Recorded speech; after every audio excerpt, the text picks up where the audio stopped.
নমস্কার বন্ধুরা, শুভ দুপুর। আজকে লাঞ্চের থালি নিয়ে চলে এসেছি। দেখো, আজ করেছি গরম গরম ভাত,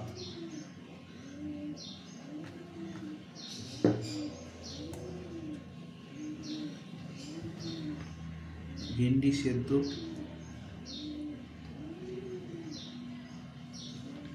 আর একটু হালকা পাতলাই রান্না করেছি, আর লাউ দিয়ে চিকেন,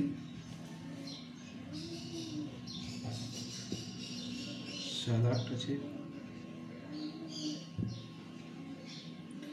আর চাটনি আছে। এই হলো আজকের মেনু। তোমাদের কিরম লাগছে আমার ভিডিও একটু জানিও, আর লাইক করো, সাবস্ক্রাইব করতে ভুলো না। তোমাদের অনুপ্রেরণায় আমি আরও আগে ভিডিও দিতে পারবো।